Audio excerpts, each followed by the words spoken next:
Yes, I was in room 3. Abigail has not left yet. Should I just move her or should I wait? No, she's here. She's here. We're good. We're Bro, good. I'm so confused. No, we're here. Okay. We're here. We got it. We're good. Irene, just go to the breakout rooms and then just click join room. Where's 4? Where did 4 go? Yeah. Wait, no, we're 4. Join 4. Join 5. Join All 5. right, Abigail, I'm gonna share screen, and you got it this time, okay? All right, here we are. Perfect. All right, everybody. So today we're going to be talking about reproductive health. And what me and Shivani really want you guys to focus on is this really big question here. How can we broaden the perspective of the factors involved in reproductive health? We really want to see what goes beyond reproductive health that maybe we might have not realized before, or maybe not known as much as we should have before as well. All right, you can flip it. Okay, so with regards to that, we want to challenge some preconceived ideas and notions you might have about reproductive health, as well as to maybe broaden your own experience and ideas with regards to what you might already know. So a very good way to start this off then would be the question, what do you think you know?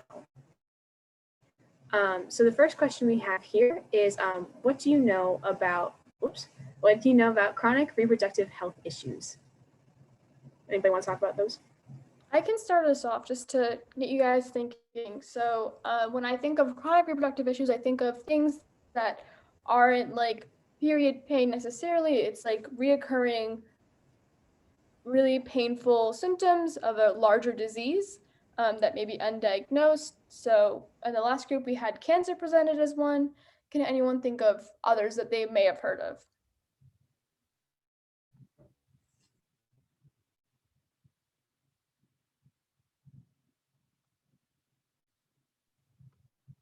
Wait, would AIDS count? Totally. Is polycystic ovary syndrome one too? What do you know about AIDS though? Go ahead, sorry.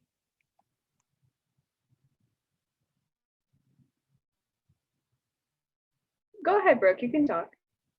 Oh, sorry. It's kind of lagging for me, so I'm sorry if I interrupted anyone, but I just heard of polycystic ovary syndrome before.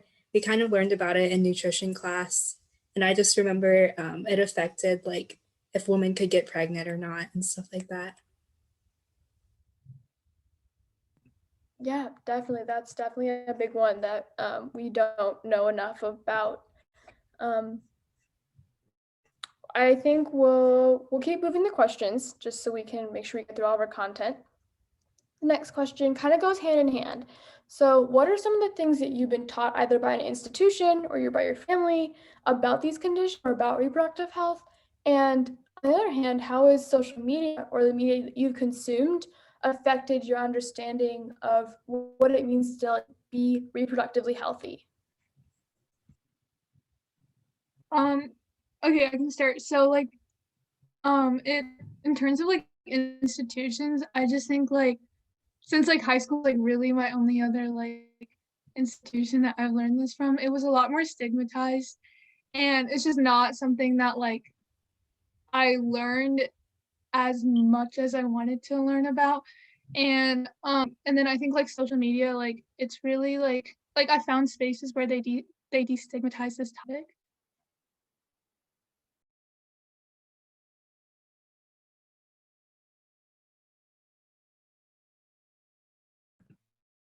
Yeah, that's really valid. I think that's for a lot of schools, and I think Abigail said something in the last group about how schools have taught us that reproductive organs are inherently tied to sex, and that's not true, because we have health conditions outside of simply sexual activity, and that's they usually talk about like it heteronormatively as well, which is another issue. Moving on, Abigail, if you want to take it from here. Sure thing. All right, and so we want to ask you guys, can you think of any other factors that might impact your outcomes? And especially like, I know that a huge part of this does come from the things we put inside our bodies. So maybe how does consumerism also play a part in that? Can anybody think of an example with that?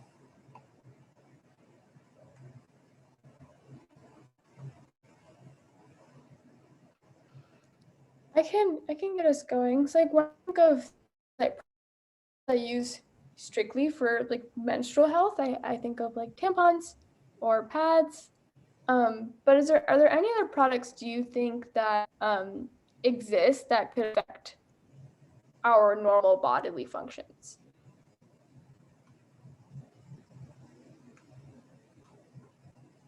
I think there's definitely a lot of like vitamins and supplements and stuff that are targeted toward women and that sort of thing.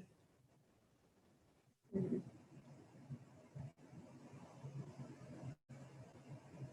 Yeah, you're definitely right. Did Simeon, do you want to add anything? You've no obligation if you don't want to share. It's totally fine. I think Brooke covered it, but like like for me, like a lot of it is like I don't periods unless I take iron. So like a lot of supplements. So like that's fine honestly. But like also like birth control, right? That kind of like affects stuff. Yeah, no. And iron is a big one, especially for when we have our periods. Like I remember like I went to go donate blood and I couldn't because my iron was too low. And I had to come back in 2 weeks.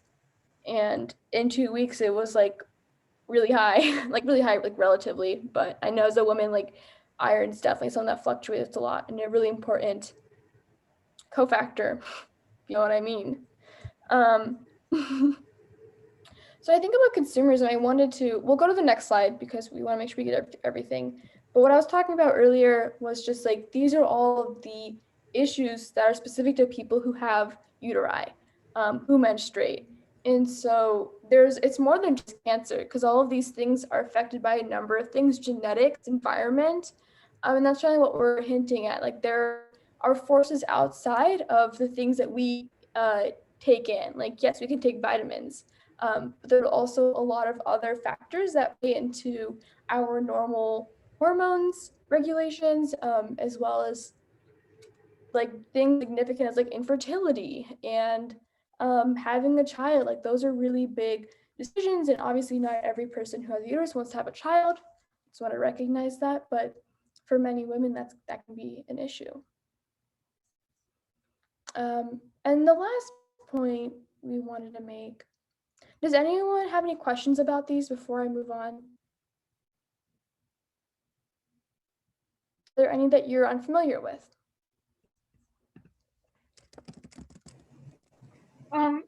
Just curious, what's endometriosis? I know Chrissy Teigen had it. That's the only reason. I mean, that's not the only reason why I want to know. Like, I kind of want to know more about it. Yeah, I am so glad you asked because that's like my favorite thing to talk about. So endometriosis, good sounding it out. I had the hardest time saying it when I first like learned about it. It's basically where the lining of your uterus, called the endometrium, basically grows in places it's not supposed to. So you'll have like they're called lesions, like lesions of the endometrium that grow on the uterus, on the ovaries. They can grow anywhere in the peritoneal cavity, which is just kind of like where all your organs just kind of float around. And so it causes a lot of pain for women because like it has like nerve ending, can grow. And oftentimes the only way to get rid of it is through laparoscopic surgery, and that even isn't like a fix because the lesions can grow back. And also this like leads to infertility, extremely painful periods, painful intercourse, and painful like they're often misdiagnosed with IBS because of the lesions that can grow on the colon.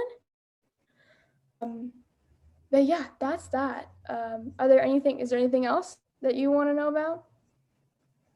No, you did a great job explaining it, though. That's really cool. I mean, not good, but cool that you explained it. Yeah, I think it's one way that's not good too. And the next. So when I was asking about the different things that can affect our hormones, I was trying to get you guys to think, we have what's around us. Like that has to have an impact on health, and it does. And so we have to head out soon. So I hope you learned something. Yeah, it was so nice chatting with you guys. It was now. Thank you. I gotta figure out how to get out of here.